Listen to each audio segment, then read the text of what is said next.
தலைக்கோத்தமா கொம்பேரி மூக்கன் கிராமத்து பயத்தின் பின்னுள்ள திடுக்கிடக்கூடிய உண்மைகளை பார்க்கலாமா வாங்க. இந்த பாம்பு பார்த்தீங்கன்னா கடித்தவுடன் வேகமாக மரத்தில் ஏறி தான் கடித்த நபர் இறந்து விட்டார் அப்படின்னு சொல்லி அவற்றின் உடல் சுடுகாட்டில் எரிக்கப்படுவதையும் மரத்தின் உச்சியில் இருந்து பார்த்து உறுதி செய்து கொள்ளும் என்றும் அப்படி நிகழாத பட்சத்தில் மறுபடியும் அந்த நபரை பின்தொடர்ந்து போய் அதாவது போட்டுவிடும் என்றும் கட்டுக்கதைகள் இன்றும் கிராமப்புறங்களில் கதைக்கப்படுகிறது. உண்மையிலேயே பார்த்தீங்கன்னா கொம்பேரி மூக்கன் ஒரு நஞ்சற்ற பாம்பாக தான் இருக்கிறது. இது மிகவும் பார்த்தீங்கன்னா சங்க கோச்சி போடவும் தெரியாது, கொட்டவும் தெரியாது, அப்படி போட்டாலும் ஒன்றும் ஆகாது. இதன்கடி சாதாரண பூச்சிக்கடியை போன்றுதான் தவிர மரணத்தை ஏற்படுத்தாதான். இரண்டாவது பார்த்தீங்கன்னா அதற்கு பழிவாங்கும் குணம் உள்ளது என்று புருடா தன்னை அடித்தவரையோ அல்லது துன்புறுத்தியவரையோ நினைவில் வச்சு பழிவாங்கும் ஆற்றல் இதற்கு இருப்பதாக கூறப்படுகிறது. விஞ்ஞான ஆராய்ச்சியாளர்கள் படி பார்த்தீங்கன்னா பாம்புகளின் மூளைக்கு பச்சாதாபம், கவலை, மனிதர்களை பழிவாங்கும் அளவிற்கு நினைவாற்றல் மற்றது உணர்வு பூர்வமான சிந்தித்து செயல்படக்கூடிய புத்தி எதுவுமே கிடையாது.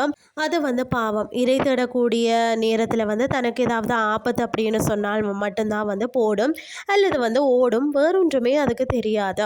கொம்பேரியை பற்றிய இன்னொரு வதந்தி பார்த்தீங்கன்னா இந்த பாம்பு கண்களை குறிவைத்து தாக்கும் என்பது இதற்கும் ஆதாரம் ஒன்றும் இல்லை என்றும் பாம்புகளை பற்றி நன்கு அறிந்தவர்கள் சொல்லுவார்கள். இன்னொரு பரபரக்கும் நம்பிக்கை பார்த்தீங்கன்னா இந்த பாம்பு ஒரு பறக்கும் பாம்பு என்பது தான்.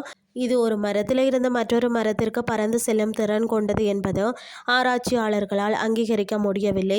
இந்த பாம்பின் மின்னல் போன்ற சுறுசுறுப்பு காரணம் பார்த்தீங்கன்னா இது அதிவேகமாக மரம் விட்டு மரம் ஏறி தன் இரையை பிடிக்கிறது. இதை ஜப்பானிய அதிவேக ரயிலுக்கு ஒப்பிடலாம்.